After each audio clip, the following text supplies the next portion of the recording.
kung gaano nga kayo ka-mature na dito sa movie. Mature in the sense na meron bang mga kissing scenes dito sa movie? At paano niyo yung pinaghandaan? Mga konti-konti lang.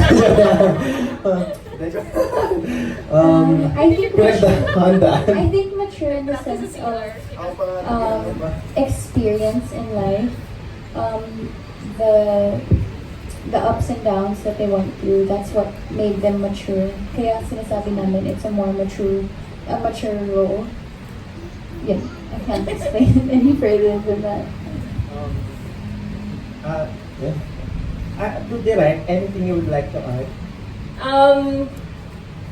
Feeling ko kasi pag sinasabing mature, parang automatic, parang may kissing scene, may bed scene, nagsisex sila, naglalampungan. Pero they're mature here in a sense na their problems are more than just having a boyfriend or a girlfriend. So, parang they have adult problems. That's what makes them mature. So, sa maturity, mature talaga sila. Kasi, ayun, from yung pinagdaanan ng character nila from college to being working professionals. In real life, pag galing college to being a working professional, from babagsak ba ako, makaka-1 ba ako, makaka-4 ba ako, to anong mga problema na traffic sa EDSA, paano babayaran yung renta ko, kapag may anak, ano yung papakain ko. Parang ganong kind of maturity yung lumabas sa pelikula. And direct, after watching the movie, what is the message you would like to convey sa audience mo? Huwag mong isipin who I was. Isipin mo who I should be. Parang pwede ba yun? Naalala mo pa. Perfect. Perfect. Thank you. Thank you, Chad. Okay, okay, you first, and then we'll go to Albert Bryan. Record niya muna. Hi po, good evening. I'm Albert po from Chicanas.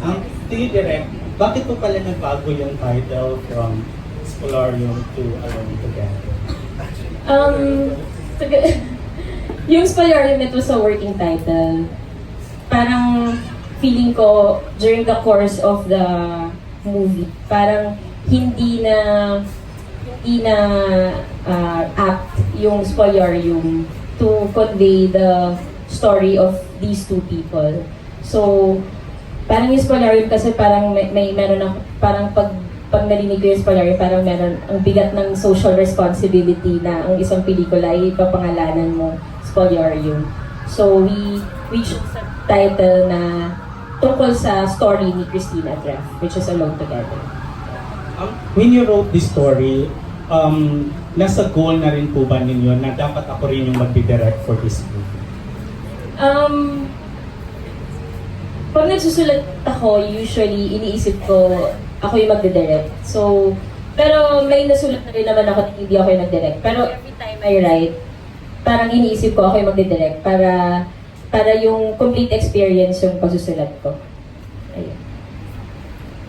To Liz and what are the things na you love doing together?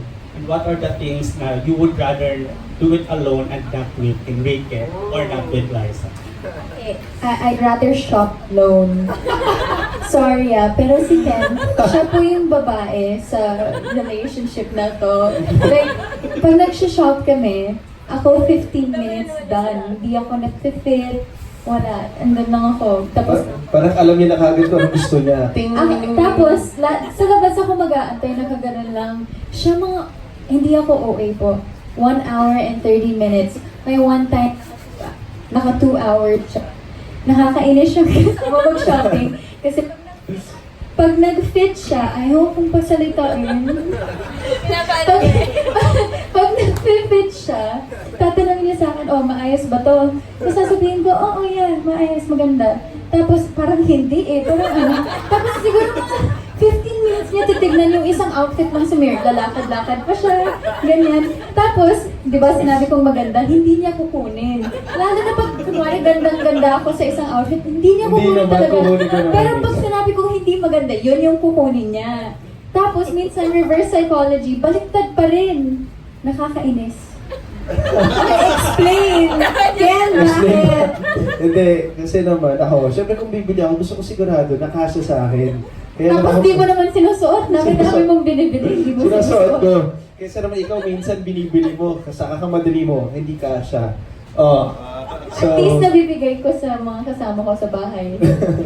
so yun, ito, ako sure buyer lang ako, sure buyer. Grabing 2 hours. Hindi naman okay yan, ano Hindi, naman. hoy, hindi ako OA. Kahit sinong tanong mo, kahit nanay mo, kapatid mo, buong pamilya. Grabe. May confrontation. How about you, Ken? Yung something you do alone and that replies? Shopping.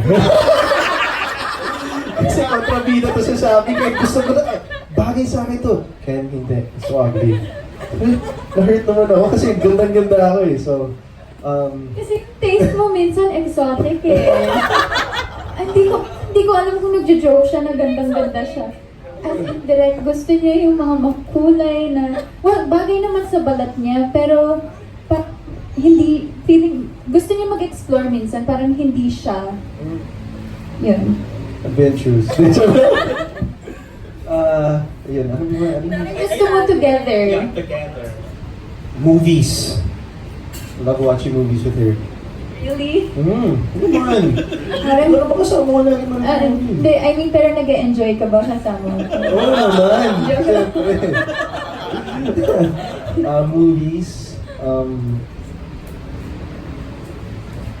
Eating together. Yan yung sagot ko eh. Isa lang kasi. Ayun, eating together. Doing alone. Ano ba? I answered alone, shopping. Isa Ilan? lang. Isa na ba? Okay. What I like doing together, siguro eating. Kasi ang sarap niya kumain. Like, yung magluluto for Ken, as in sobrang sobrang na-appreciate ni Ken pag nagluluto ang isang tao. Feeling ko yung kung sino man yung nagluto, sobrang kinikilig